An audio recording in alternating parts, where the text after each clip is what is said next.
live stream. It's been a while since I've really gotten back really into collecting and doing the whole live stream thing. So I'm kind of trying to pick back up on that, put my information out there, talk to people, kind of be more interactive with the community. Since I feel like that's a pretty important thing right now is to be more active and interact with my viewers and subscribers and all that right now. So anyways, this is a Q&A. So anybody has any questions or anything about collecting, please let me know. Just ask away.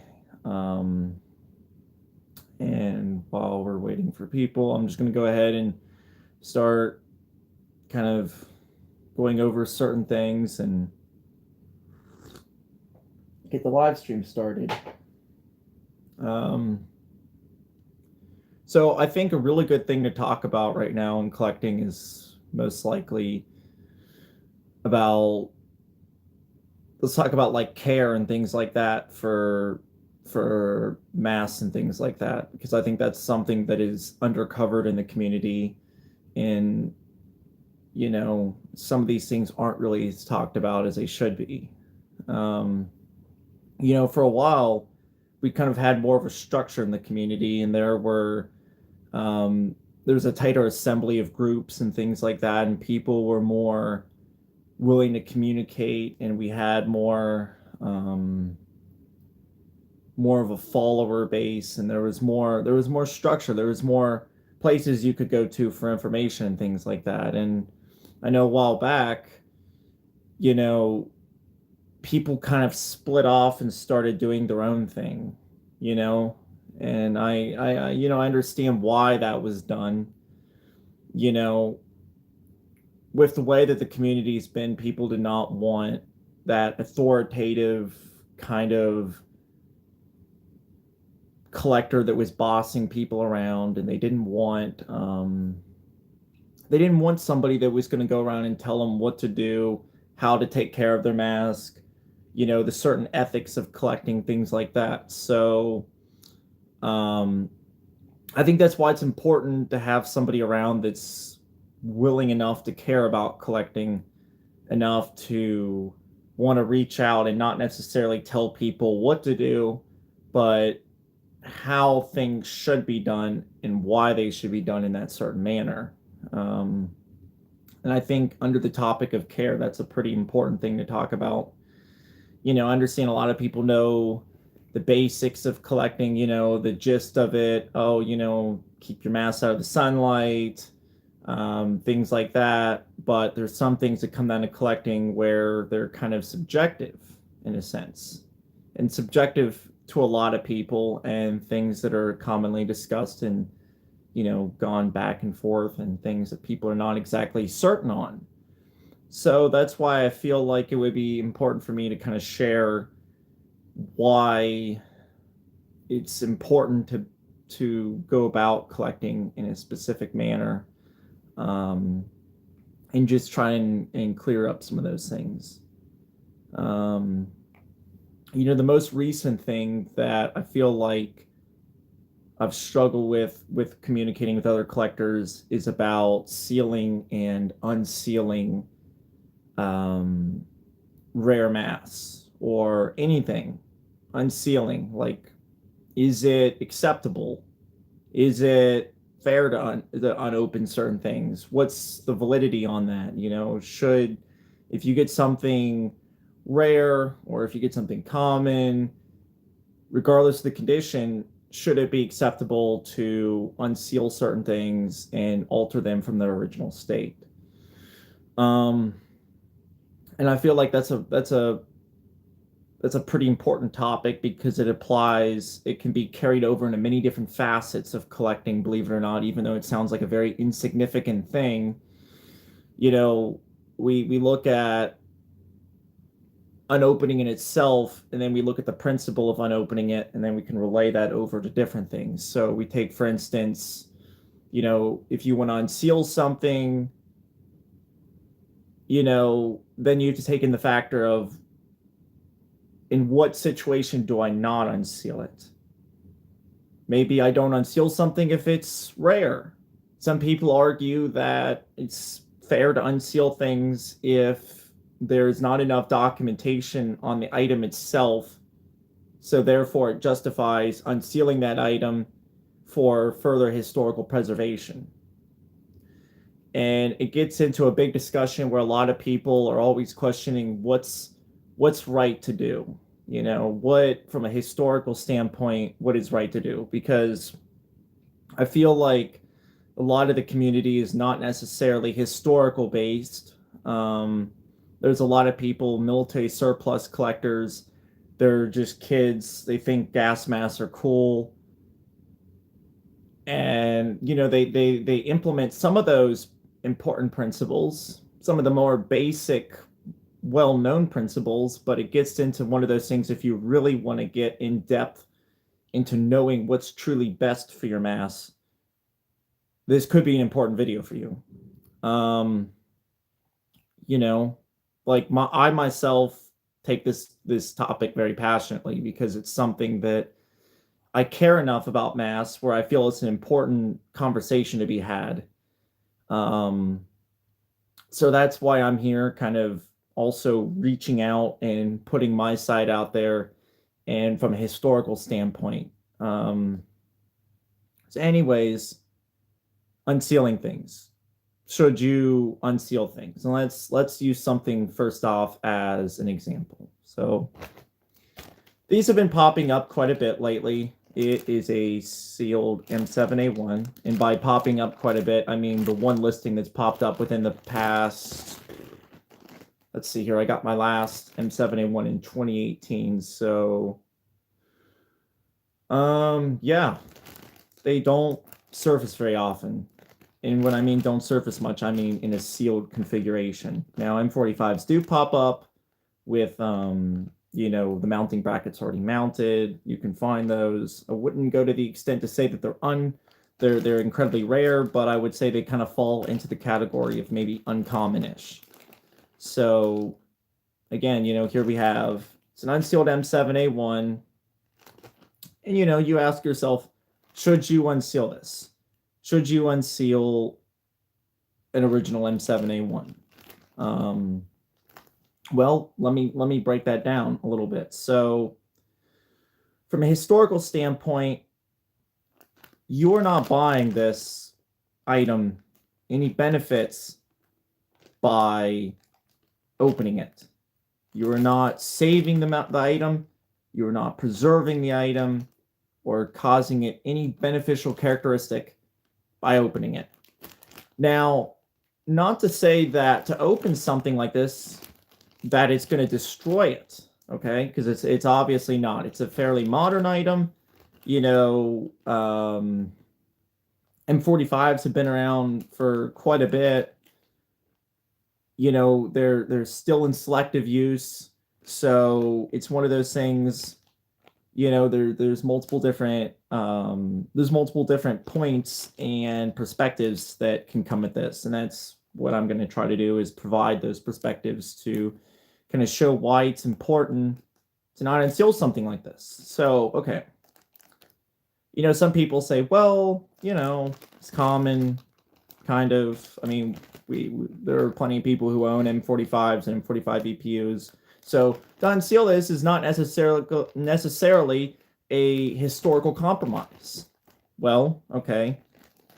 But while M45 EPUs in themselves are not uncommon, the brackets are certainly a little more uncommon, but that's okay. I mean, they still exist. I've owned several M45 EPUs. They pop up. It's really a waiting game, and that's how I would describe that. But really what it comes down to is this in itself, in the sealed packaging, is in its original configuration. This is a historical configuration. This is per documentation, per the military. This is in its original state, and our goal as collectors is to keep things in their original state, because for the respect of the item and the historical aspect of it, it's important to make the sacrifice.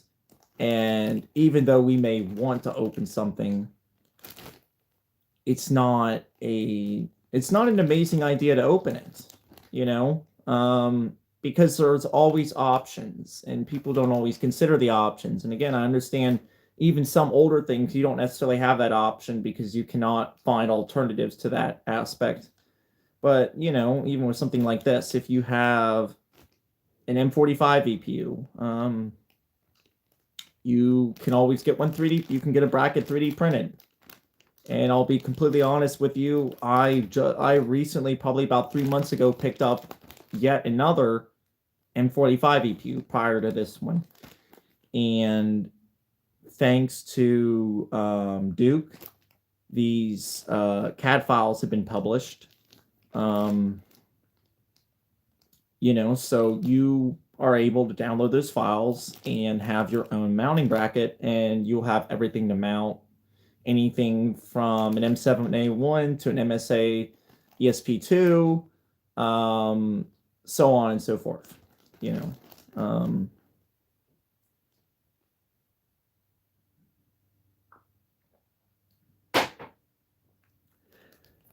But, some people will also come at it from a different angle. Let's say there's a hole in the package, or there's a rip, or something like that. And then it kind of makes it easier to justify opening it, right? Because it's already been compromised. The seal has already been compromised. There's already, compromise to the packaging, the seal container, what have you. There's already compromise. So therefore, in some people's minds, that is a justification to open it. And that's not exactly a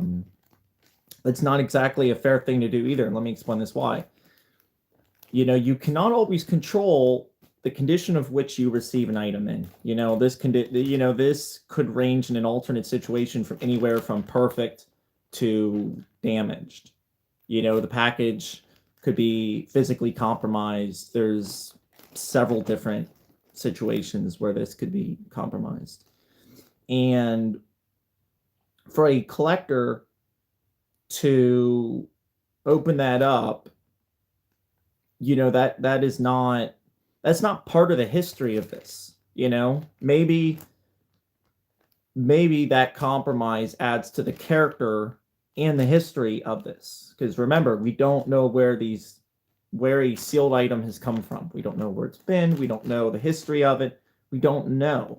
So to compromise that, you're kind of taking it into your own hands, and you're removing the history from it. You're taking it from a collecting standpoint, or not even a collector standpoint, from a personal standpoint. And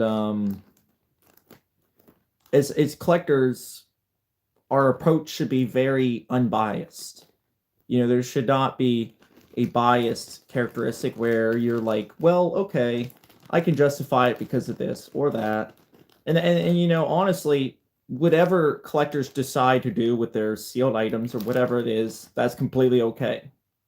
Because everybody, in the end of the day, we have the option to go out and buy these things for ourselves. You can go on eBay and buy this right now and rip it open, and that's okay. Nobody's going to tell you that you can't do that. And we live in a country where that is completely acceptable. But again, my stance to this certain issue is primarily a historical based proposition. So I'm coming at this fully from a historical, what's really the right thing to do, not necessarily what you can do or can't do. So just to make that clear. But anyways, people will also talk about, okay, so what if you want to mount this on your mask? Okay, I have an M45. Actually, here. I have one right here. Let me just get this. So you have your M45, right? It's very cool. And I'll tell you what, you know what would make it look a lot cooler? An M7A1. Now, we go into the mentality behind this. You decide to make the compromise because you want your mask to be either cool or complete, right? So let's dissect both of those mentalities first off.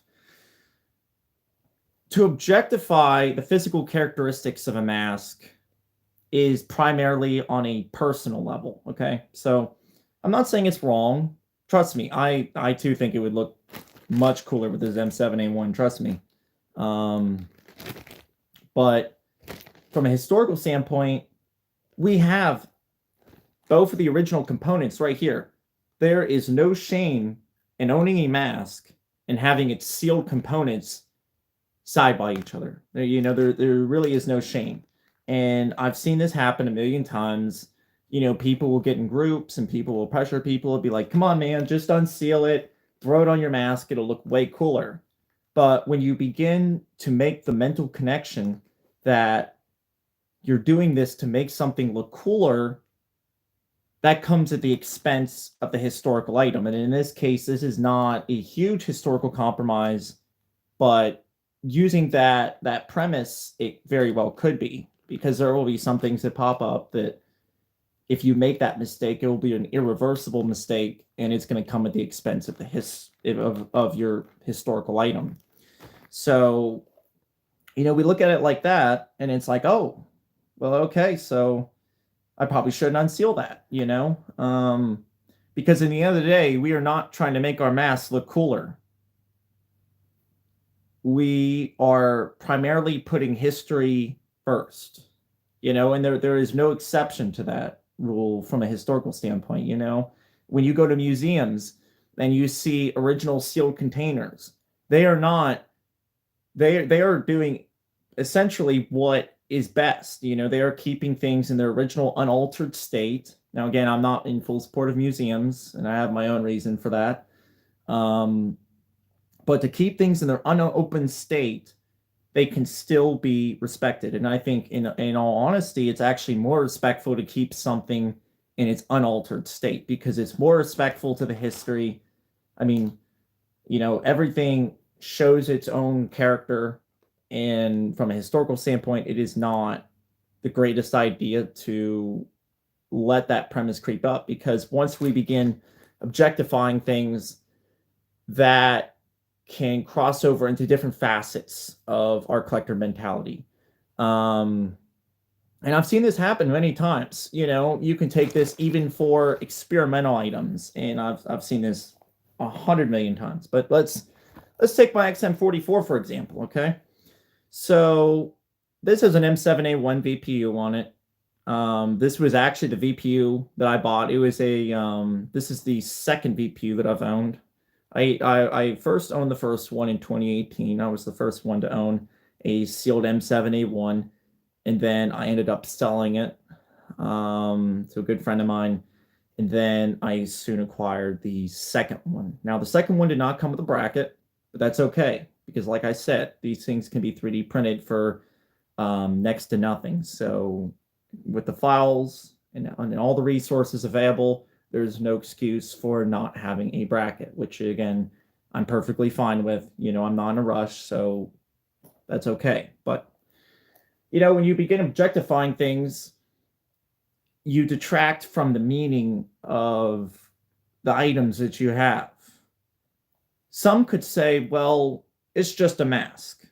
It's just a piece of rubber. It doesn't feel much different than a lot of my other masks. It just feels like a piece of rubber. It's cool, very cool. It looks cool in pictures. Trust me, I've taken a million pictures with this thing. It's very cool. So why is it so special? It's just a rubber mask, just like the M40 and the MCU and everything else. They all feel the same. Why should this be historically any more significant or worth any more? And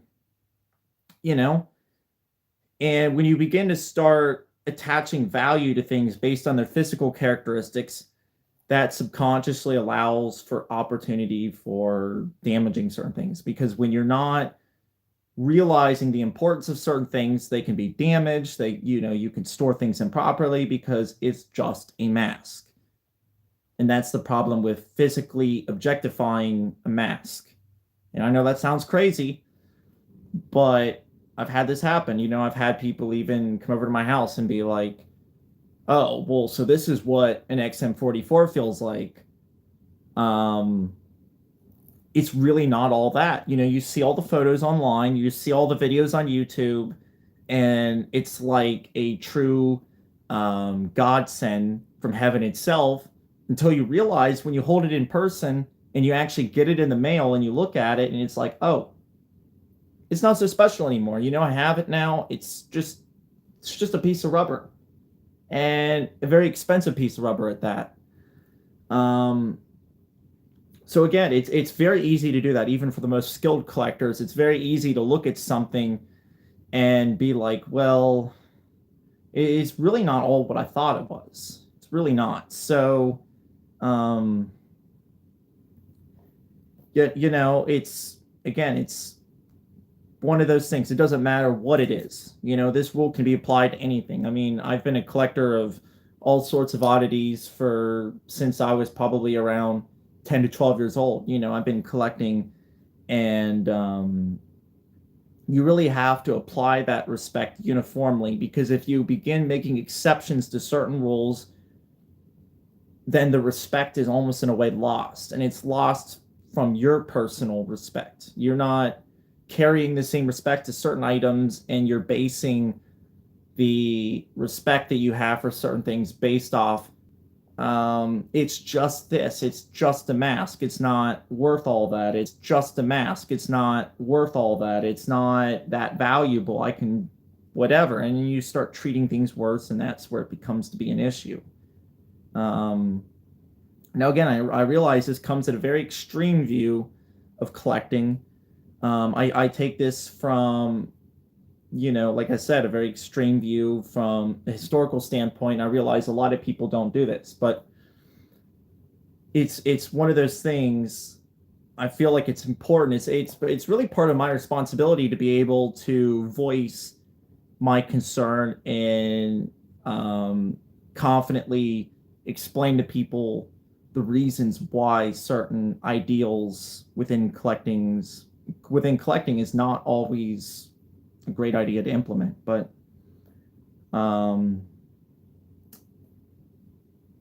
yeah, so again, that brings me back to unsealing stuff like that, and it's just, again, it's really one of those things. Once you make that first commitment and you say, I mean, I can make an exception for this, but I'm not going to make an exception for that. This is clearly more valuable, but this is okay, but that's okay. You realize that you've already made that official compromise, and it's the collector themselves that needs to work around that issue, because history is very objective in a way.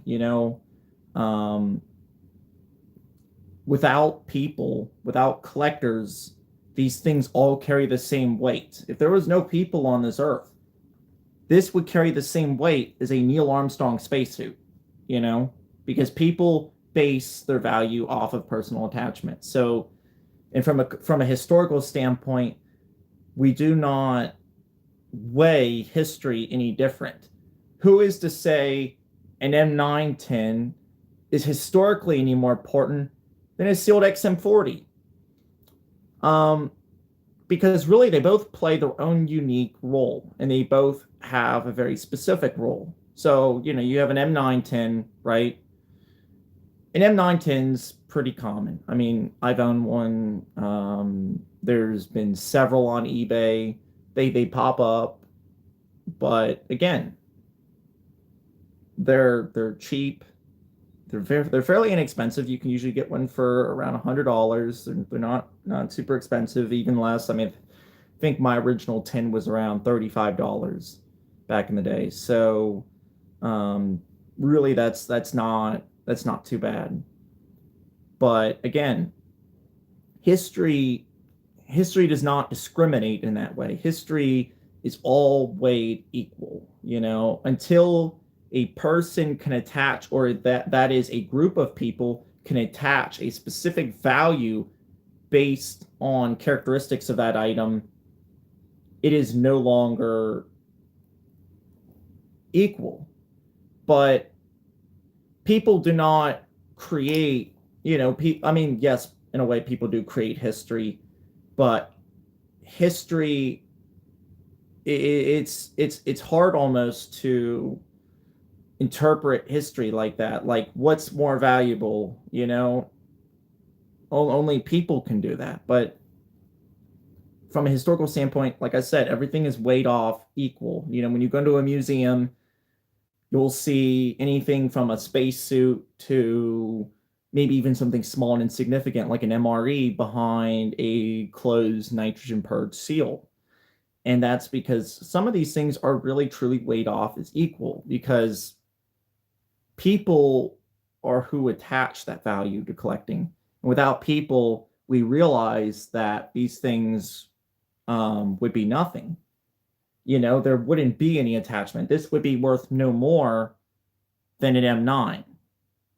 And we value this more than an M9 because, for one, it's experimental and it looks very cool. Undoubtedly it's a very cool mask. It's it's got some very cool lenses. It's just very unique and very different from what we generally see on the market. So that's kind of, unfortunately, what bases a lot of value around some of these masks is their physical characteristics. Now, not to say, I personally feel like this mask, or like an M9, is cooler than a literal XM44, but that doesn't mean, from a historical standpoint, that I would treat an M9 any differently than I would treat this XM44. Everything deserves its own care. Everything, you should treat it with the same respect. And I've seen people do this as well. Some people will store their masks differently based on the physical and financial differences between their masks. So say they have an XM44. Okay, well, let's store that in a glass display case. And you have an M9 or an M40 or an MCU, store that in a chemical off-gassing enclosure that may over time compromise the structural integrity of the mask. So you can see kind of now why it's not great to decide and base the way that you care for things based off the physical characteristics, because these things all played an important role of history, and we are in no position to decide and tell history this was more valuable than any other mask. There is no deciding factor aside from people's opinions, and history is not subjective to people's opinions. It is very objective, and this mask is very objective. It played an important role, and just as important, debatably, as the M9. I mean, if anything, it's actually, the M9 is more important. The M9 had a very long service life. It carried on through special purpose, through TAP, through many different selective applications. And, sometimes we have to acknowledge that as well. But again, it's very important to take care of everything equally, but that's about all I have for as far as viewing history, because again, I feel like this is a big deal, and there's a lot of people really that are not necessarily getting the message in collecting right now. And anytime I've ever made an attempt to reach out to collectors or say, hey, look, you might want to reconsider this decision. You may want to reconsider making a permanent alteration, the way you store your masks. I've only been returned with adversity. So it's one of those things, trying to be very professional about this, because it's something I'm passionate about. And I feel that if, with enough evidence and enough reasoning, that we can all come to a point where we all come on the same page and we can all mutually agree that history is not subjective like that. It's not like, oh, well, history would have wanted me to treat this item any worse than this item. So again, that's very important to keep in mind. Um, and the way that a mask is stored is also very, very, very, very important. And I've seen a lot of this as well, and this kind of in a way relates over to um, a lot of the discussion with how you view certain items, depending on how rare, how uncommon, or how much you paid for it, depending on how you decide and are motivated to store that item. Now, a lot of people aren't very much aware of this, because this is, again, very in depth with long-term storage and things like that. But one thing that you have to be very careful with in collecting is a chemical off-gassing environment.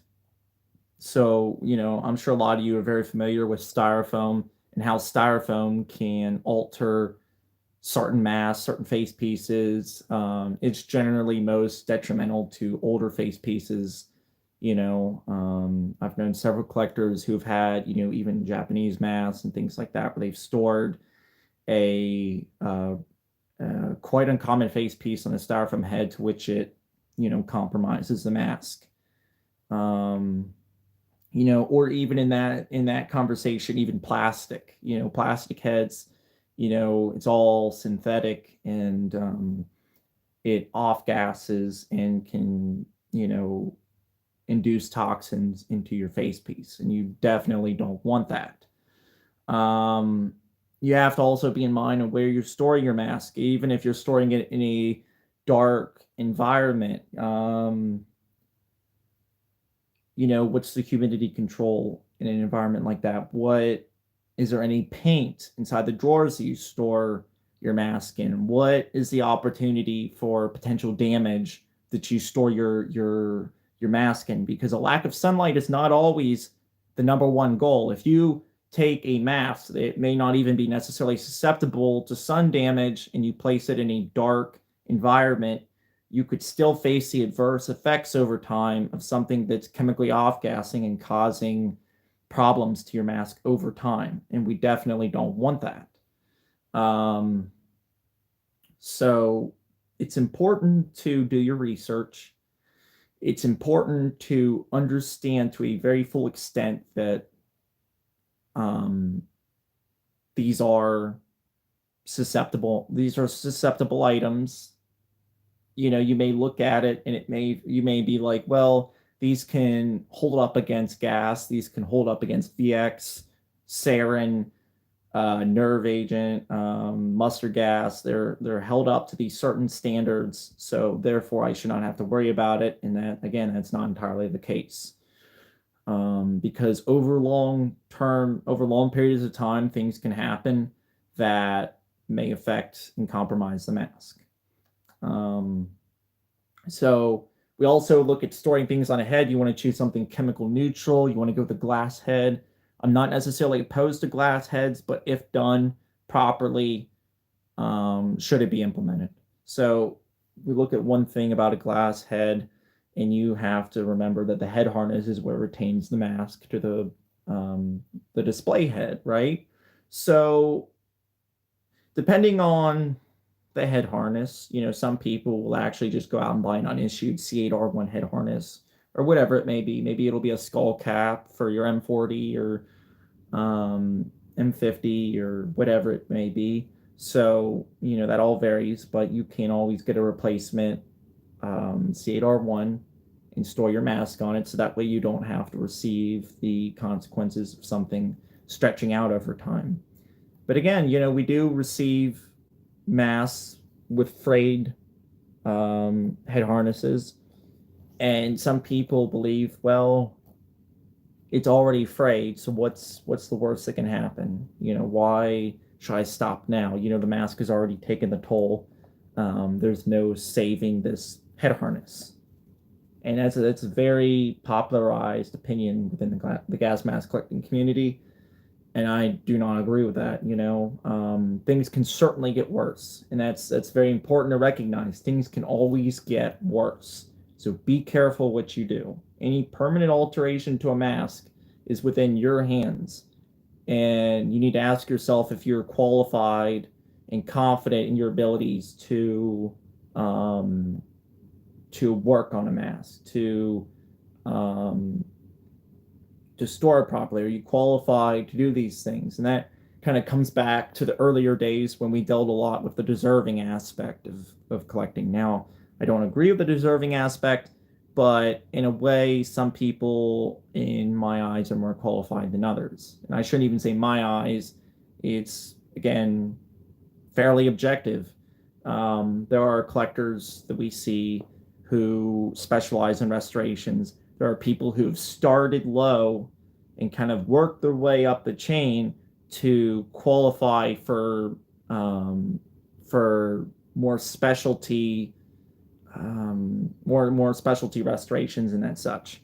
So again, you see these people on Instagram, Discord, and it may lead people and make people more willing to want to engage in that kind of restoration. And it inspires people. You see people restore face pieces. It's an amazing thing. You have a damaged face piece. It's a fun project to restore anything. But nonetheless, when you're doing something like that, you certainly have to know what you're doing, because again, you have to take the full knowing risk that by doing so you may compromise something. And especially when you're dealing with experimental items, things that the components of not only the rubber, the compositions, the parts, when they are not documented and we do not know how certain things are assembled, sealed, you run into an issue where you don't know for sure what's going to be under that part that you're removing or replacing, things like that. And again, I know this kind of jumped from head harness to mass disassembly and things like that, but you know, with experimental stuff or things that are quite a bit more uncommon, you have to be aware that you may not fully know what's going to happen when you take a mask apart. And these people that we see do restorations are skilled and know what they're doing. So again, be careful, be mindful of the history. You're dealing with something that's made it several years. It's in your hands now.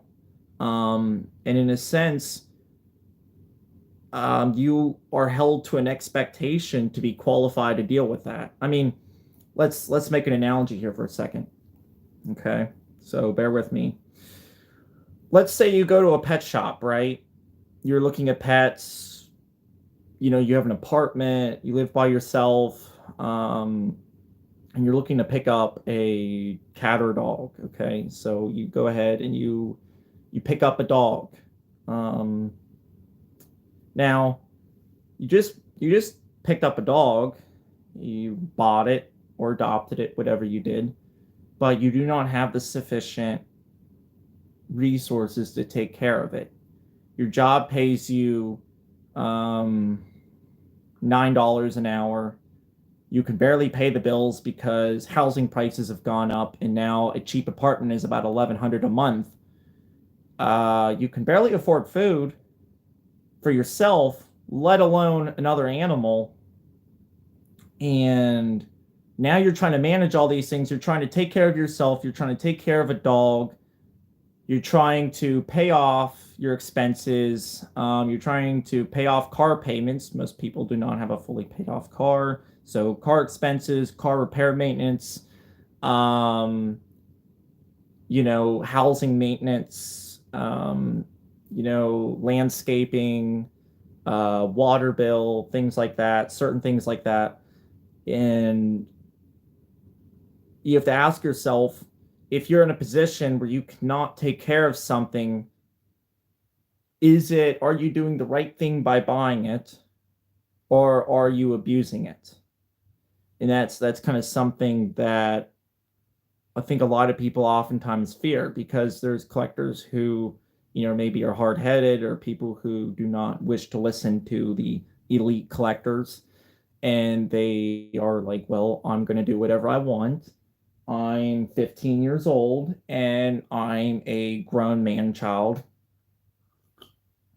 And no adult on the internet is going to tell me how to store my mass or take care of something. And that's okay. That's your right, 15-year-old man child. Um, but in an alternate situation, you have to realize that, again, history is objective. You're destroying something that's made it a very long time, and you're essentially, almost in a way, abusing that item, because if you do not have the sufficient research and you have not taken the proper steps to make sure that you can um, properly take care of the item, then you're not doing the mask any good. Because if you're not in a position to take care of it, and you're not in a position to take care of yourself, you're probably going to let a very nice face piece or a very nice item go to waste. It's gonna go downhill. Depending on your situation, if you have high humidity, if you whatever, you're gonna face a serious issue. And I see this a lot too. Lately, what's gotten very popularized are, generally minors coming at surplus stores and coming across very rare finds. And this was not something that usually happened back around, the older gen days, but this is something where certain experimental items have kind of moved around a little bit more. We've gave it some time. It's 2022, and things are starting to pop up. These very rare these surplus stores. Anything from US 11s to XM44s to XM43s to really about anything except for an XM40. I haven't seen that yet. Not recently, at least. But we've seen XM29s, XM30s. Yeah, I mean, the list goes on. But you see these kids go around and pick up these masks. And again, not to bash anybody or age discrimination, obviously, but some of the mental immaturity shows in some of the collecting community, where they're not necessarily fit to take care of those items. They know just about essentially enough to know and recognize and identify that mask, but they don't actually know how to take care of it. And at 14, 15 years old, you have this very rare mask and you don't know how to take care of it. And you tell everybody on the internet, I got this, it's mine, I'm not selling it, I know what I have, don't haggle me. And again, I've seen this happen where collectors who are well suited for the care and acknowledged and have the proper understanding of how to care for these things they offer, in the $1,000 area, and are evidently declined. And that's okay. Again, that's your right to decline an offer. But when you have something, especially something that will never be seen again, and it's in your hands, that's a big responsibility. Instead of looking at it as just a rubber mask that is cool and it's fun to show your buddies, you need to look at it as, wow, I really do own this. There were around 100 US 11s in total. I think just a bump over 100. I couldn't tell you offhand. I've read the document, but I mean, that's a rough ballpark. But again, when you have something where a majority of them are destroyed, you have one of the last in a handful number that may even exist. You essentially have what would be considered a museum piece. And there are people that value this item greatly. Even Edgewood. There are different museums and places that value stuff like that greatly. And it's not fair to the mask if you're not in a position to take care of it, and you're going ahead and doing things detrimental to the structure of the mask. If you're not helping it, you're hurting it. And that's the way you really have to look at it. This is, again, I say this is more of a wake-up call that people need to realize what they're actually doing.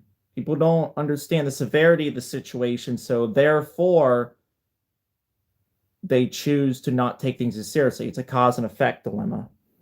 All right. Okay, let me respond to this comment. James. The main issue with museums is sometimes even they aren't suited for taking care of it. That is correct. Now, that brings me on to actually a very good point. So we have, actually, and you can watch this right now, we have Forgotten Weapons. He does a very good video on this. And even though his main specialty is from a firearm perspective, it is a principle that can be applied at any single collector, whether you're a World War II collector, World War I collector, helmet collector, canteen collector, night vision collector, anything, because this principle is very uniform. And like I said, history is not subjective. It's very objective. Every rule can be applied uniformly to each and every subcategory of whatever it is that you may collect. Now, again, I do agree with that. It used to be the primary purpose of a museum was actually to document, and for before the internet and things like that, museums were very important. People, if they specialize in a certain niche category of collecting, you could go to a museum. They would have things on display, and you could take up close and personal documented images and get all the information you needed at a museum. But over time, with the internet and all of that, we have ready access to the internet. You can go on Google Books, you can do your research, you can look at real military publications that have been declassified. We kind of have all this information now, and that's not just including gas masks and military items in general. That's including everything. We have the internet is essentially an open book, so we have access to all these different things that give us all the equal mutual chance to better ourselves. So therefore, that kind of takes a hit at a museum, because the initial purpose of a museum was really to help people kind of understand certain things, understand really some of the items that they're studying. It's a physical example where some people may not have access to. And it allows for good hands-on understanding, clear up close and descriptive information on the item itself. Right. It made it necessary to preserve the artifacts. And so it actually did two different things. It not only preserved whatever it was that you were interested in, so it served two different dual purposes. It preserved, and it also gave collectors the opportunity to have access to come in and see the things that they study and understand it to a better extent. But this was a very productive kind of thing. They were actually doing these sorts of things. Collectors were doing this so they could actually document and publicize more information about their own hobbies. So it used to be this was very productive. People could take pictures and they could have documented evidence of certain things that they did not already have access to, which again is not the case anymore. We don't necessarily have that anymore, because we have the internet, and most of the things that are essentially at museums are well documented and publicized at the dispense of the internet. So, considering that, the museum's purpose and intention has kind of teeter-tottered in a way. Museum's primary purpose now is mainly an entertainment kind of situation. Museums are oftentimes not necessarily targeting the collector who is focused in a very niche specific field. They are targeting the average family of 4 or 5 who, you know, people are interested. They're kind of like, they think it's cool, but they're not exactly in that commitment stage where they're willing to fully commit and study something to the extent of which they're actually going to commit and put time into their day to understand it. When you go to a museum and you look at the Neil Armstrong spacesuit, you're not expected to come in there and leave with an entire body of knowledge. You're expected to come there and be entertained and read a summed up description on the little information plates that basically give a quick and rounded up summary of that item in specific. Museum job is not only to make profit, but to appeal to a broader audience. And that is correct. That's exactly right. It's appealing to a broader audience. It just does not focus on collectors anymore. It kind of, to make their money, they have to make it appealing to everyone. So in order for them to get their money, they have to put not too much information and not too little information, but just enough information to the point where it can catch your attention so you can move on to the next thing and have a general gist and easy understanding of that specific item. And again, that's, in a way, you can't necessarily blame the museums, because our generation has kind of devolved in a way where people are less willing to commit to these certain things. And that's kind of why the museum had to kind of teeter-totter to this form of advertising and entertainment in order to make it appealing for the general public. So if you want to blame anybody, blame the people, because really the general public, you guys did this. This is not necessarily the fault of the collectors who were focused in specific areas. This is fault of the general public, who they're not really focusing on that niche thing anymore. They're focused on just having a good time, kind of something to do with their family every maybe a couple times a year. And it's just meant to catch your attention. It's not actually meant to educate and teach you. And as someone who is invested in history, learning about it and understanding the proper methods of preservation, I don't personally agree with that, because that's not my way of understanding certain things. I will spend 6 to 8 hours of my time reading documents and understanding certain things that we did not already have knowledge to. So I'm actually bringing new things to the table in a way. But again, museums are not. Museums are doing exactly just the opposite. And not to mention this, I'm actually familiar, I will not name any names, but I am aware of a collector who has a list of very rare prototype aircrew hoods. And they're very cool. As far as I'm aware, they're unknown. The information is very bare on these items. I'm not sure if the museums necessarily had this knowledge at one point or not, but from the history and the backstory to these hoods, and the reason why the collector got them was because they were thrown in the garbage. The museum threw these rare prototype hoods in the garbage. So let's dissect this for a minute. Why did they throw these items in the garbage? Well, their perspective. Museums have a lot of stuff. They have not only the room that you see, not only just what the public sees, but they have a display in the back. They keep everything in storage, and they have things that they keep for archiving purposes and things that they just have in the back. Now, again, receiving new things are always overflowing. So their means of taking care of this and addressing this, they threw these hoods out in the garbage. Now, granted, these hoods are underdocumented. There's not much information.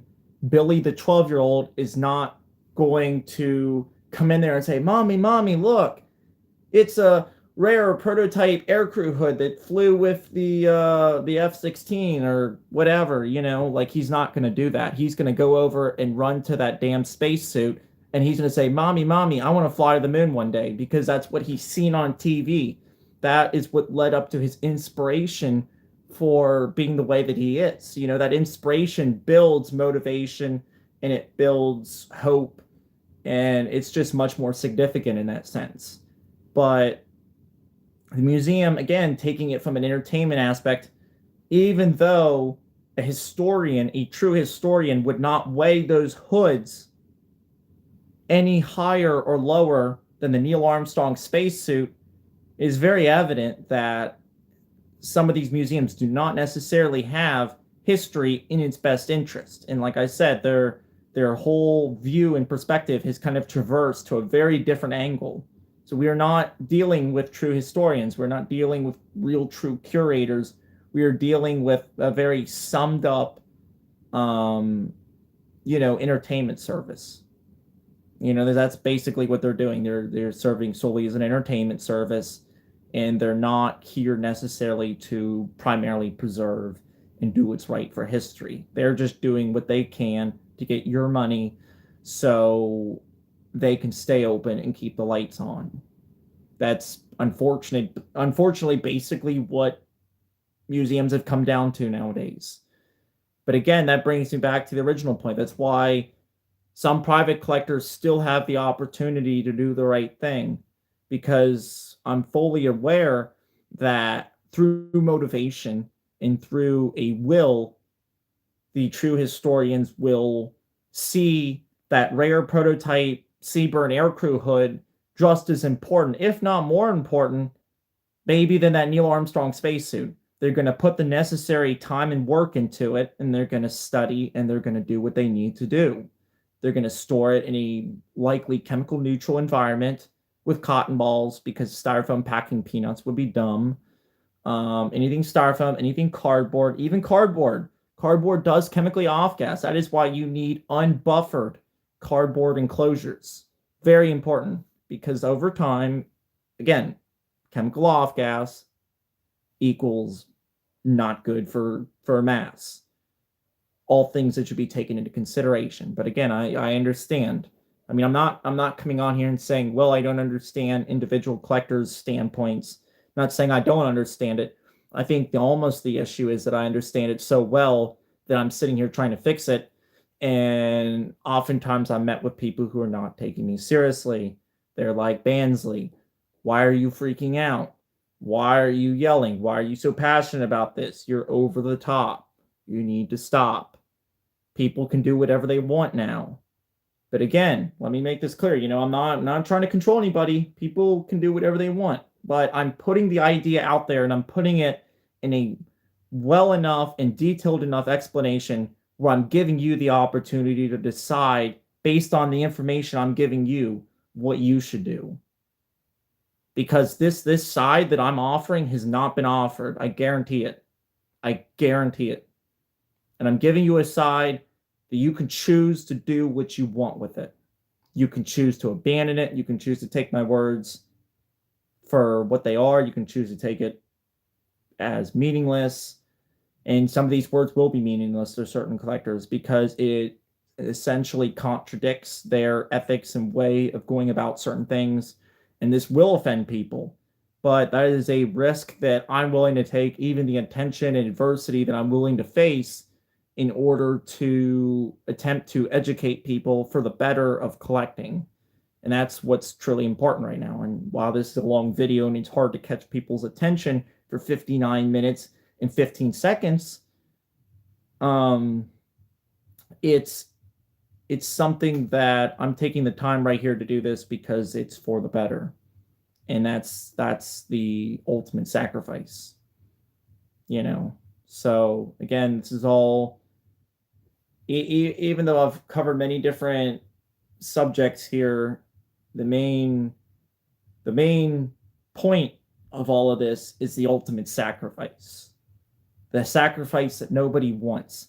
The sacrifice of when you could be going out with your friends and skateboarding and going to Kings Island and having fun, you decide to sit down and read a document on the XM29 and the effects of the different rubber quantities or the rubber compositions and things like that. Read about the M25, read about the E13, R13 series, certainly something that's undercovered. Um, there's a lot of things right now that I can assure you we do not have yet sources of information for. People are still looking for that information, and somebody has to be able to uncover that information. And that could be you, it could be me, it could be anybody. But as a group, as a team, as a collecting community, it's important to realize that we have the full ability to do that. If we can get together and come together under the same goals, we can make progress. And that's why I'm here. Because believe it or not, I really want to work in a team. You know, I feel like in a way, though I was not as effective back in 2018, my main objective was working in a team. You know, everybody working together, coming to conclusions, um, you know, finding new information, doing certain things, you know, like there's a lot of components of collecting that are very important. And in order to not be unevenly yoked in the collecting community, it's important to all hold each other accountable. And honestly, I'd like to work with you too. You know, I'm willing to work with anybody. You know, I don't care. I don't discriminate. I don't care if you have 2 masks or 3 masks or 200 masks. You know, everybody's voice and position in this community is mutually as important. You know, because we're all here under the same common goal. And we're all here to collect. We're all here because we enjoy the same things. It's just some of us go about things just differently.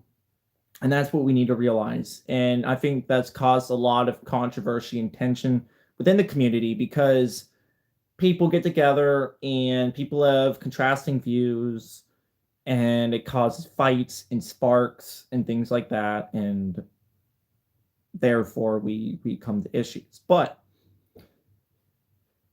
that's why I'm also kind of pushing this, because collecting in a way, collecting true collecting, and as someone as a real true history enthusiast, history is objective. I know I keep saying that, it's probably driving y'all crazy, but history is objective. You know, like we can all say what we want at the end of the day, but there is a definitive correct answer to everything. When you read a document or a report on something, or you read legitimate information, there is no interpretation to that. You cannot take those things out of context because they're as objective as they can get.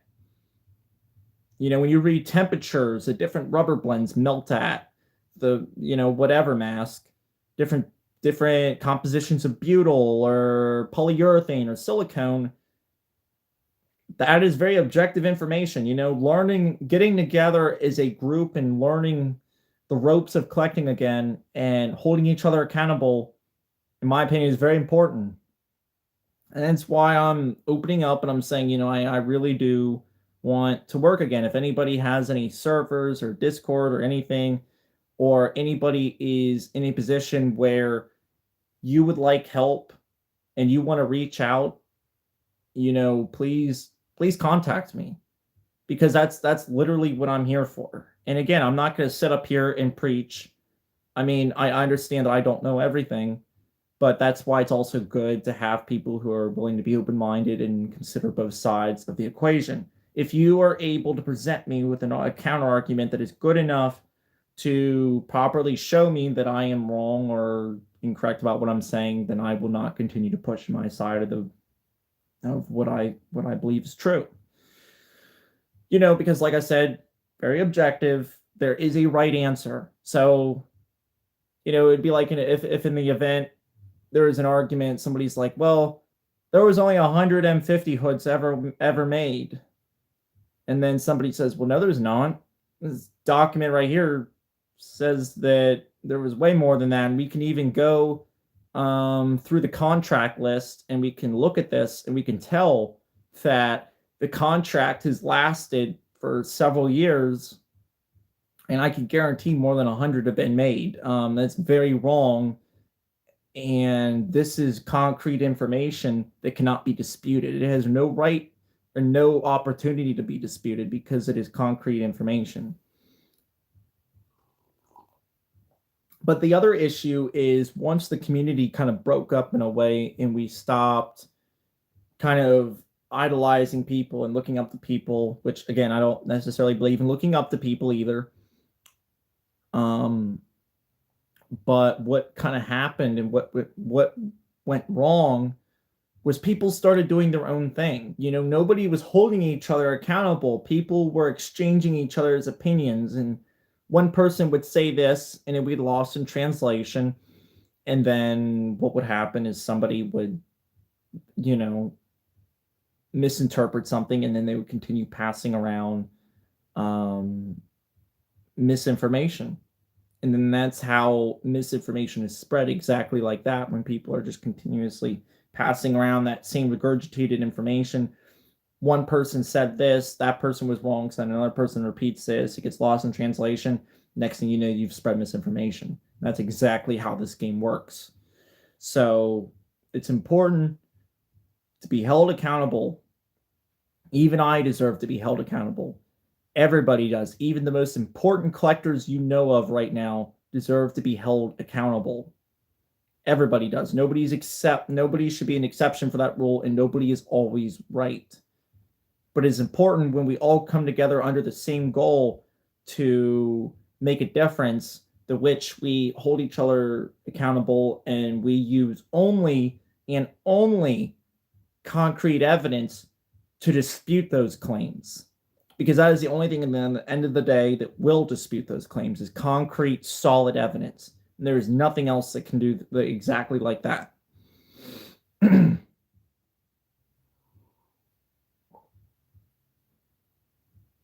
So, again, my advice to everybody, put the work in, you know, accept when you're wrong. You know, especially if you're being called out, you know, I suggest fact checking that information. Don't use gas mask wikia, you know, or at least if you do, I advise that you take it with a grain of salt unless you have, you know, thoroughly fact checked it with actual documents. And actually, that's another thing I kind of want to go over. There's a lot of really wrong stuff on gas mask wikia, and from someone who's been around for some time, there's some pretty stupid stuff that people will just randomly put on gas mask wikia. And really, the composition of these wiki articles are people who either A, are just coming at it from a opinionated personal view and are kind of trying to put the interpretation of the mask series into their own words through their understanding. And then there's B, the select few number that are actually just using military documents and trials and things like that and actual reports to deduct their reasoning for their article. But again, that makes up a very small percentage because, again, you have to realize that these people are essentially putting in the work and they're accessing the information that you freely have available to you at your dispense on the internet to use and better yourself. They're only using that same information that you already have access to, and then they're republishing it all compiled together in a wiki article. So my advice to all of you, don't use the wikia. Go out, do your own research. Go to real documents. Go to like literally Google Books, search whatever it is.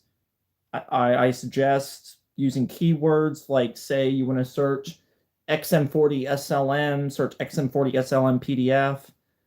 You'll probably come across some PDF websites. You can also go to Google Books. Some of them will be free. You'll be able to read. and it will pay off because you're building those mental connections to be self-sufficient and not rely on anybody, and you're teaching yourself to learn. So I definitely advise that you put the work in. It will never go to use. I can promise you that, because I came a very long way, as we know, from 2018 to 2022, because here we are, and I've put the work in. I sacrificed many days. I sacrificed many times hanging out with my friends, doing things during summer to better myself and educate myself. And again, maybe that's not for everybody. Some people are not as invested in education, and that's fine. There's no shame in that. But, if you want to take up the responsibility of collecting and you truly want to learn more, then it's important to consider that and consider learning more and the opportunity and information that we have at our dispense that we can learn, because it will pay off. You will be a smarter, more accomplished person at the end of the day, and there is no shortcuts to collecting. None. People telling you information, people saying things, hearsay, it is no substitute for researching and finding the information firsthand. Only until which that is only, it is only valid necessarily to take information from a source unless the actual original government publication has been usually removed or lost for some reason, which is generally not the case. Most people just generally do not know how to research. So again, there's also no shame in collectors teaching people how to research, because if you teach people how to research, they know how to source their own information and use that to better themselves, and that's also very important. So all of those things, as far as putting the work in yourself, are all very good means of bettering yourself. So fully recommend that. If you put the work in, it will pay off. Even things such as NSN numbers, contract codes, things like that. You can find documents. You can debunk myths, like for a while, for instance, we used to think that the clear overgarments that that pilots wore, Seaburn pilots, that it was all a matter of just scalp. We thought it was all scalp, because we're used to scalp being an overprotective garment that goes over your CPOG, and it, essentially it protects from liquid agents, right? And with the clear stuff that you see generally worn with the MBU 13s and things like that, those are actually not scalp. There is a designation for them, and unfortunately I don't have that designation for you because I forgot it, and that's okay. People forget things. There's a lot of information to keep in mind when you're collecting. It's no shame to forget something. It's just a matter of if you want to truly go back and further understand what it is you're trying to understand. But again, there's been many times where people have made assumptions and insinuations towards certain series, of which when you actually put in the time and work, it will pay off, because you're putting in effort. That is the only way to accomplish yourself. There is no shortcuts. And again, if there's any questions, please let me know. I mean, I'm the one doing all the talking here, so if any of you have any of your own personal concerns or questions, I will be more than free to answer those, because you guys' opinions are important to me. So if you want to talk about or ask me questions or even provide a counter argument, I'm more than willing to engage in any option that you all feel is necessary. So just let me know, because really there's only so much to talk about. I mean, I've already cut this video long past an hour. So if any of you want to use this as an opportunity to talk to me personally or ask away or anything like that, just feel free to let me know.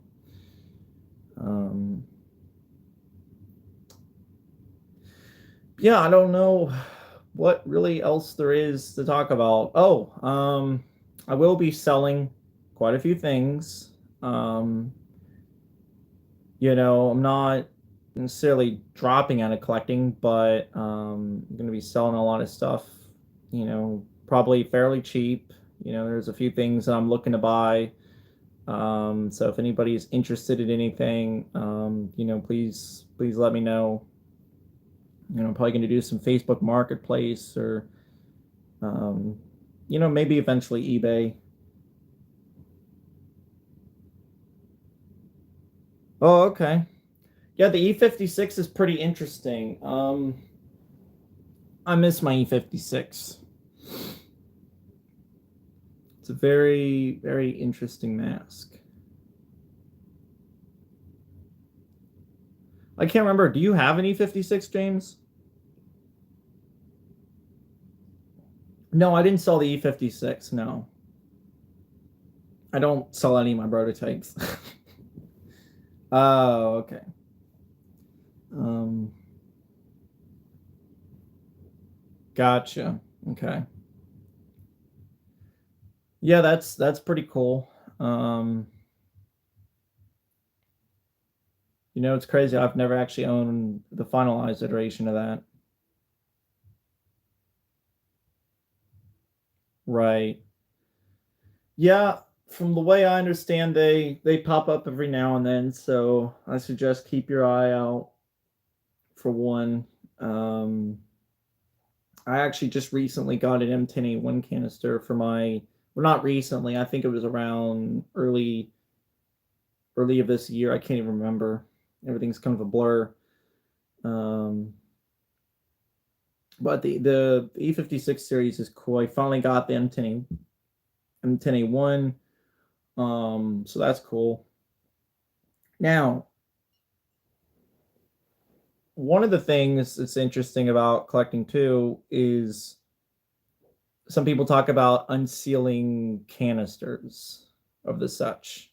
And I actually kind of want to talk about that because that's a very interesting argument because canisters are an essential accessory to our face pieces. So we're gonna talk about that a little bit. If I can just get this darn thing out. So we're gonna talk about uncommon canisters versus or uncommon versus common and things like that. So what do we have here? Oh, look at that. It's a C2 canister. At least it may look like a C2 canister to the unsuspecting eye, but it is not just any C2 canister. It is an 86 dated C2 canister. These are particularly cool because these are actually part of the original Canadian contract ones that were originally sourced for the XM40 program. Information's pretty bare on these. So again, it's going to be kind of hard for me to recite it down to a ballpark, but if you must hear a general bit of information on it, then that's something I can provide. So, back before the XM40, no, that's not the one, the little valve on the inside. The one with the little valve on the inside is the XM29C2. And that was the first real evolution of an actual standard, C2 canister.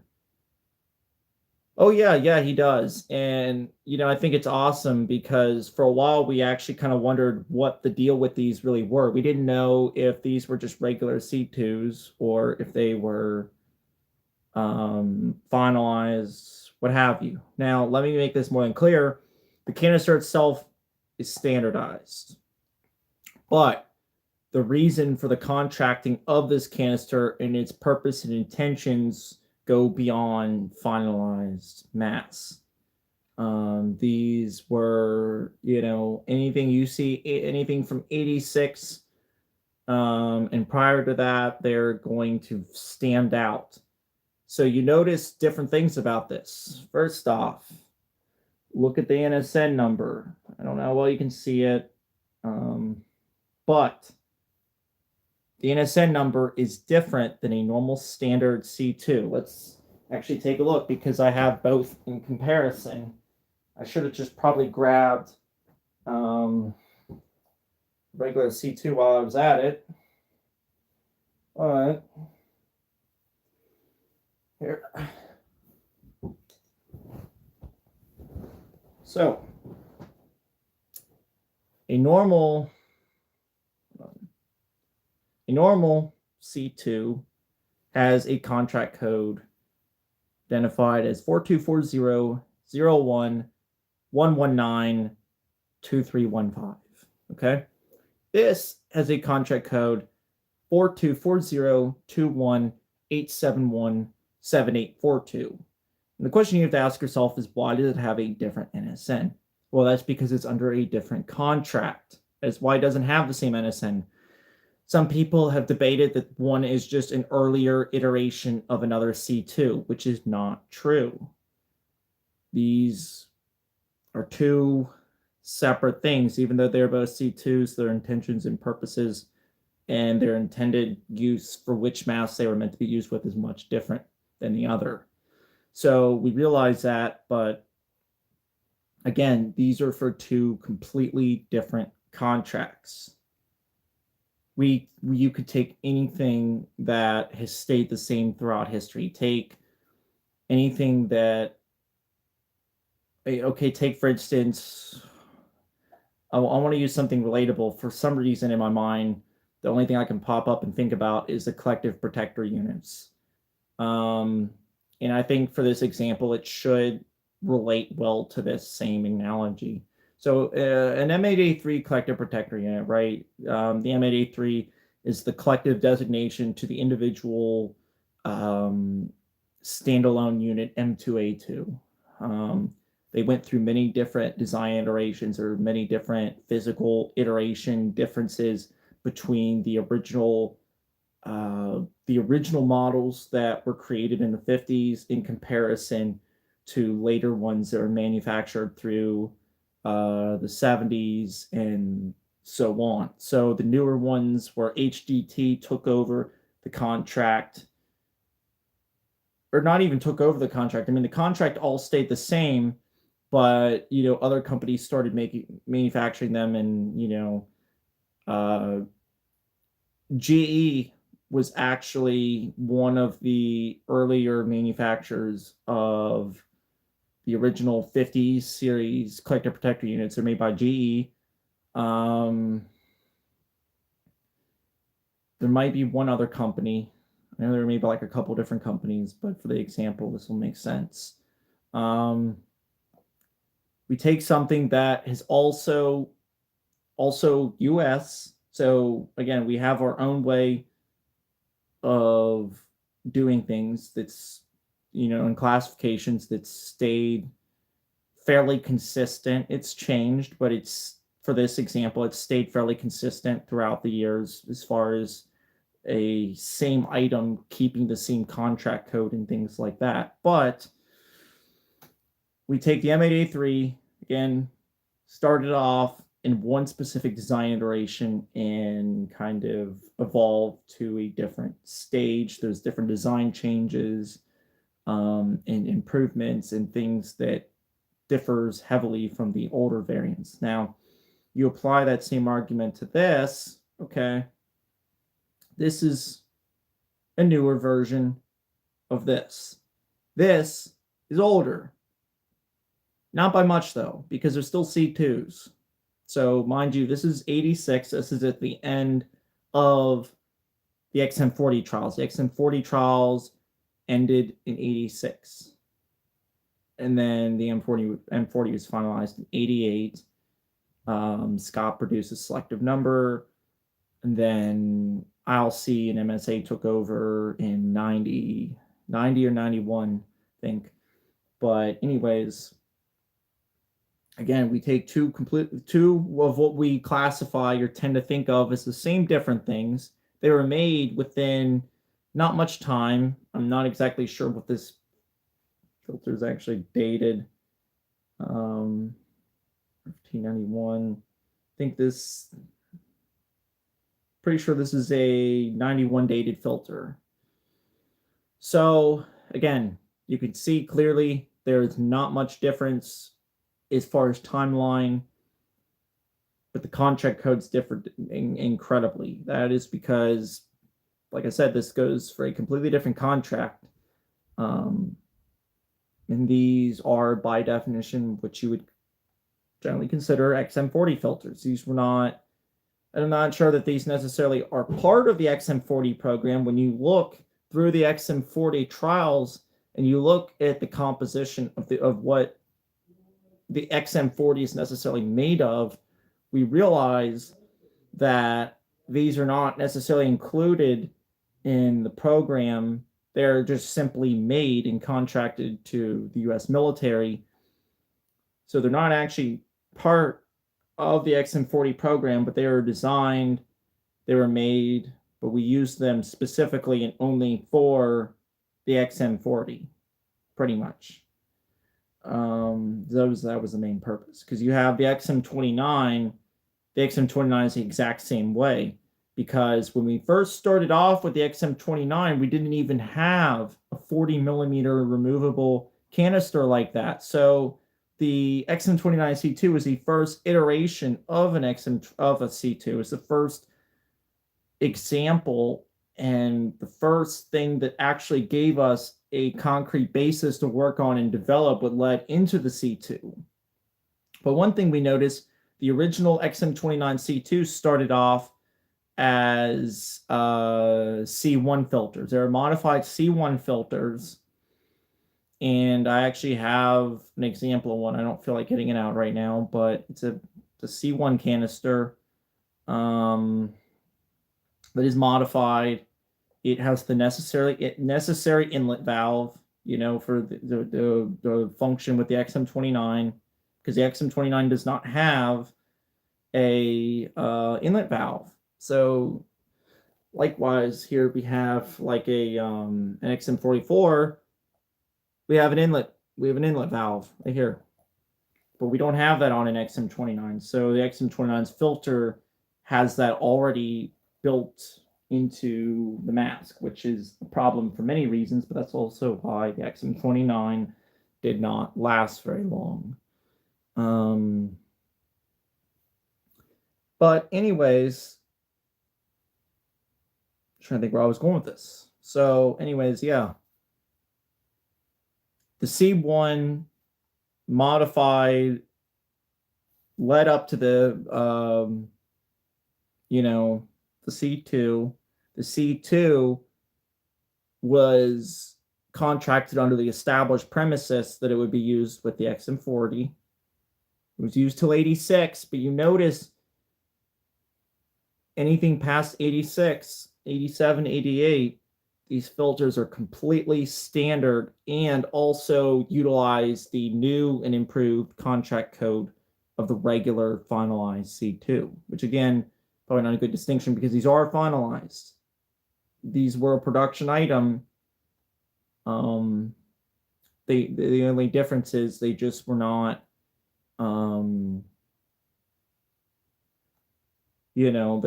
they were designed specifically for an experimental mask.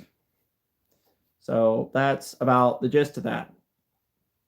So then you bring yourself to, yes, they were improved. I mean, these are a heavy improvement to these. Now I think these are cooler. The finish is cooler, but there's a difference in many facets between this filter and this filter. You can see from original examples, these have a different coating. They're just different in all ways. Now, the one thing that you actually notice about these filters, these are essentially Canadian spec filters. Notice too, Canadian specific filters will have that green ring that goes around the canister. And we noticed that during the XM40 trials that the canisters had green stamping on them, is what we refer to as green stamp C2s. And people didn't really understand that to the full extent, so they just assumed, well, they're just XM40 filters, blah, blah, blah. Well, the reason why they have a green stamp around it is because they were still in the process of being standardized, which they were standardized, but standardized with the US military as the C2. So they're unfinished Canadian filters. They utilize the same features as a Canadian canister, but the difference is it's the Canadians' iteration of what became the American iteration. So, you want to look at like a C1 canister. Well, okay, a C1 canister will have a green stamp that wraps around the body of the filter. And that is kind of their way and their identifications. And that's a native to Canada or Canadian filter. And it exhibits all those details and definitions to the filter. And that's exactly the way this is. This exhibits all those details that of a C1 would still have, because it had not yet fully made that contract with the United States military to the point where they had completely utilized the C2 at that point. But once past 86, and the XM40 trials failed, what we basically did was we were like, well, okay, so the filters work great, but the masks don't. So the XM40 standardized into the M40, and this standardized into the C2. So you can see where I'm going with this. And this brings me into the next point. Should you unseal one of these if you find one? Just don't. Just don't. Hold on, let me read this. With the initiation of the XM29 mask program, by international agreement, the Americans were to develop the mask and the Canadians were to develop the filter. Correct. That spot on. You're really improving, James. That's extremely correct. And this is no exception. We developed the XM40. The Canadians developed the canister for the XM40. And that's why these canisters are like this. Now, people also make the counter argument that these were MCU filters. They're not. They're not MCU filters. They were used with the MCU because the MCU was the only finalized 40 millimeter mask like that was popularized with the US military that we had. There was no M40. There was no there was no C50s. There was none of that back then. Like I said, we didn't have any of that. We didn't have M40s yet. We had XM40s. So we were standardizing. We were in the process of trialing a mask to standardize into the M40 that became a general 40 millimeter service mask. But the MCU was early enough where it had already been standardized, and we were just using these with early MCUs because that's what we had. But that was not the initial intent and purpose of these canisters. So yeah, it's the same deal as how we have the US 10, but it's all under the same XM40 program. The US 10 was a British mask, and it was, selectively made by the UK in hopes for their mask to be trialed in the US 40 program in hopes that it would win against all the other models of XM40, of which it evidently lost. But that's okay. Because it was not that amazing of a design. Even though it's Corobutyl, I think it's cool, but they had their own reasons for that, and contract reasons and finances and so on. But anyways, let me get back to my point. Should you open one of these if you find one? That's the main question. Should you open it? Please don't. We have documentation of these filters. I personally will show documentation of these filters. I have photos. People have opened these. We know what they look like now. There is no necessary need to compromise the integrity of the canister and its physical, unaltered state for the process of documentation. And if you want an unopened one, check eBay. Sometimes they pop up on MCUs. Again, that's kind of where the whole stigma of, oh, these are just MCU canisters kind of came about. But again, not necessarily true.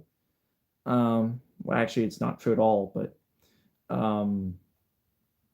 again, the deal with these, we know what they look like. There's no necessary need to further document something that has already been documented. So please, for the sake and respect of history, do not open one of these canisters. You're not buying this canister or anything. And if you're buying it just to put it on a mask, you're kind of in a way doing somewhat of a misdeed to collecting, because you can already find the filters unopened. They're already available for us. There's no need anymore to do things like that when we have options. It's not like you have your hands tied behind your back and you're being forced to buy an open one and unseal it. Everybody has a choice. When you go on eBay and decide what you're going to buy, that is completely up to you. So please do not unseal these. Please.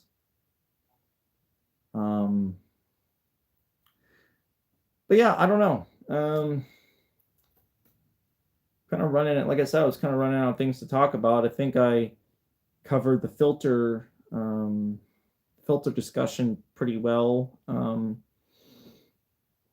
In summary, if you want something sealed, buy something sealed and keep it sealed.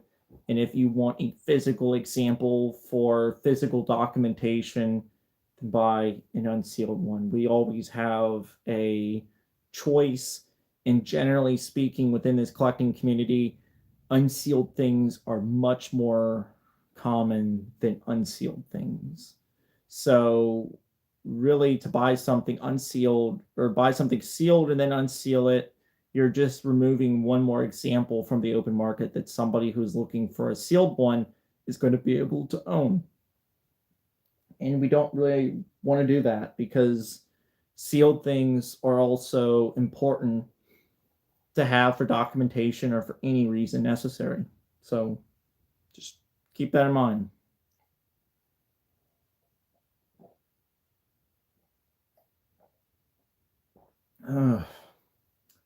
You think if there's anything else that I have to show that's cool or worth talking about? I don't know that I do. I have not really gotten a whole lot, although I do want one of those Slim Bottle Patriots on eBay. I do want one of those. That would be pretty awesome. And so far, I've essentially gotten the whole kit, minus all the other hundreds of thousands of components, including the threat detection system, software, Bluetooth compatibility, the 5510 grappling hook, so on and so forth. Let me address this comment. I'd like to discuss more discussions on the E56. Okay, that's fair. Yeah, the E56 is an interesting series, and it's good to have times where we can just sit down and discuss and use that time to further use that to understand series a little bit better. Because to me that is important, is being able to run the risk of agreeing and disagreeing with other people about certain things. When we can all get to a point where we can understand. Yes, that's awesome. Wow. Okay. Props to you, whoever just made that comment. The E56 was paired with the E26 Collective Protector unit. That's not information that many people have, and that's actually been something I've been doing a little bit of research on. And I feel it's very important to even cover things that are not necessarily very popularized within collecting. So good on you, whoever put that comment. That's awesome. Even the things that are not necessarily objectively um, appealing, they're still very interesting, and it's still all of the same worth. So good on you, man. Keep up the good research. Seriously. E56 R3 variant was paired with the E37 R1 tank collector protector and came with E34 protective hood. Yeah, I still want to find more information on the E26 and the E37 and things like that. Information is a little shoddy in those areas. Um, so still something that I kind of need to work on a little more. But I'm trying to think as far as collector protector units. So far, I've got the filtered tank crew filter, right? Filter unit. Um, what do you mean by that? I have both the HDT M13A1 and the M8A3, which I don't know if that's fair for me to refer to it as that because, well, actually, the M8A3 is the M8A3 because I actually have the full collected component of the whole series for the M8A3. The only thing I'm actually missing right now, am I even missing anything? Probably just the necessary face piece because I already made an Instagram post on it. And if y'all want to follow my Instagram, let me know. I do post regularly on Instagram. I try and take detailed photos, with a professional camera and make everything well detailed for educational and research purposes.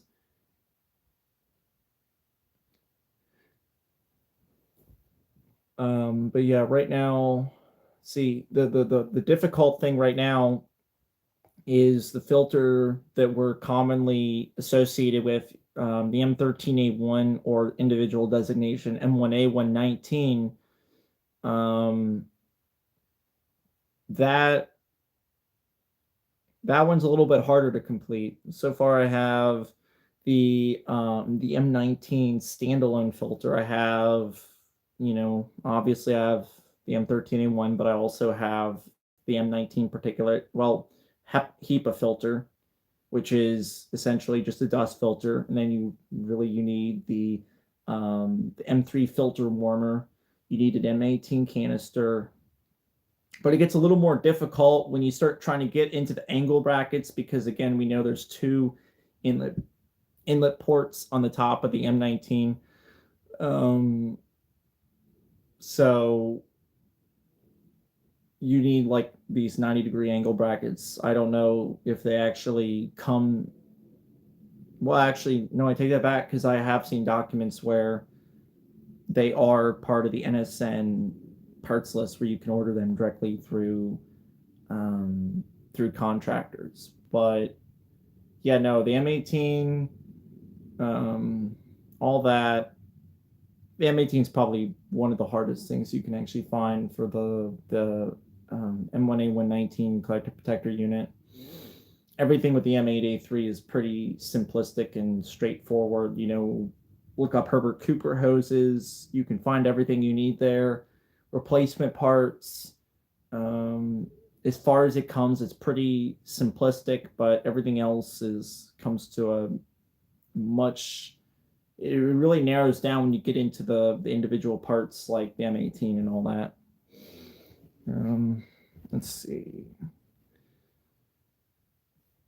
Yeah, the E37 is a pretty interesting collective protector unit. Kind of makes me wonder how many of them are actually out there. Really, I went back to focusing on the air warrior kit after I realized I would have to wait for an E56 series mask. No, that's fair. And really collecting is a waiting game. You have to take everything one step at a time. Like I didn't just wake up and get my E56. You just really have to hang in there and hold tight to hope that more are going to pop up, and they most certainly will. Because if there's anything you think won't pop up, you're wrong. Um, unless, of course, it's a mask where there's just such a slim quantity of those masks that there really just are not enough to go around everybody. Like in the event of like maybe like a rifleman's mask or US 10 or something like that, it's much lower quantity, so not as many of them around. You think if there's anything else interesting worth showing? But yeah, the collective protector units are pretty amazing. I'm thinking about actually creating my own line of collector protector units. I'm sure a lot of you are familiar with like Lost PLA casting. Um, but I'm starting to kind of get together and get all the parts together to which I need to make certain parts that maybe um, that we see on like My Digital Commonwealth or things like that, and we see on the archive. So some of these things actually have original schematics that we can use, and through CAD and programming and things like that, we can actually print some of the original parts or things down to the one-to-one specifics of the parts that we see in the My Digital Commonwealth photos, if y'all are familiar with that. But um it's yeah, it's very interesting. I don't know how that's all going to go. I kind of, like I said, I kind of want to design my own E26 units for pairing up with my E56, which again would be a modern recreation, but it would be up to the same par and dimensions of that of the E26. Because while there's not a whole lot of information on the E26, there's still enough information in photographic evidence where we can see visual differences, and we can work around that and start kind of trying to redefine our own kind of copies for creating accurate representatives of that of what we need for our displays.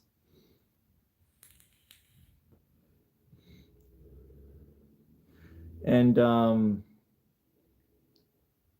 yeah, I think that's a pretty important component too. A lot of people really like to buy the face pieces and the kits, but I don't see a whole lot of people necessarily going after collective protector units. Like there's M13A1s up on eBay, and um, really only a handful full of people have even considered looking at them or considering buying one.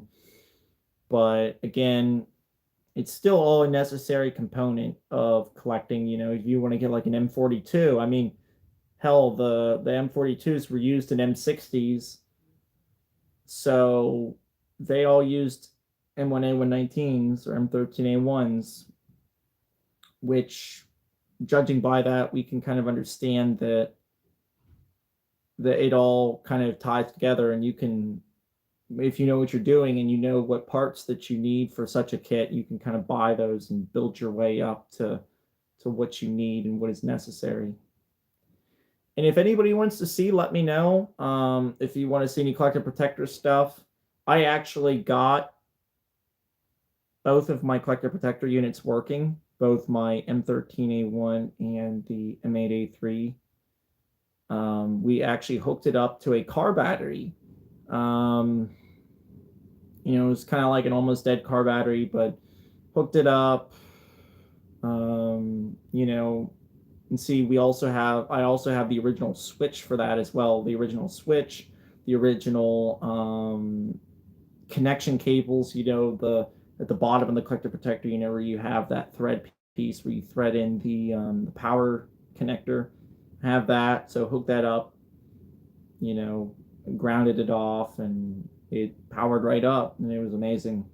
So, a lot of these units are very functional and do work, which is why it's also hard to see when people go ahead and butcher up nice M8A3s for preppers and things like that, and bunker protective units when the units work perfectly fine as standalone units. Like, they will power up. They're usually not broken. I mean, hell, these things came out of, they were literally rusting in National Guard bases, and now they're out on the market. And they've been through hell. They've seen extreme weather conditions, and they work good as new. Curiosity outside of Walk's article, has anything come up on the E21? Yeah, there's some information on the E21. It's just very bare, what you find on the internet. The E21, that kind of stuff. I honestly, I admit I need to put a little bit more work into the E21. It's a little bit harder to find. Um, so I suggest trying different keywords, Google Books, E21 PDF, things like that. You might have a little bit more luck than I did. And I've found some stuff. Usually the extent of which I find are generally like black and white photos of it and things like that. And I'll have to look through and see if I have any on my hard drive, and see if I have any older photos of the E21. But it would certainly be awesome if we went ahead and recreated an E21. I think that would be really cool. And it's definitely more than possible now with CAD being a thing. And I'm sure we have. There's not a whole lot of photos really to go around. I mean, the information that's on some of these prototypes is very bare, depending on how many were made and how involved the project actually got. So it's hard to say how much more information is out there, but everything that is out there has been effectively declassified and, is available to the public. So yeah, everything you should need should be out there. So that's what I mean. There's everything is an open book. The internet is an open book. I mean, Google, hell, check even Google Patents. Google Patents is, sometimes it's a hit or miss, but there's a lot of good information on there. Like I found a whole lot of great stuff on the Patriot. There's different various ILC designs on Google Patents and things like that. So again, I definitely suggest checking that out for sure. So,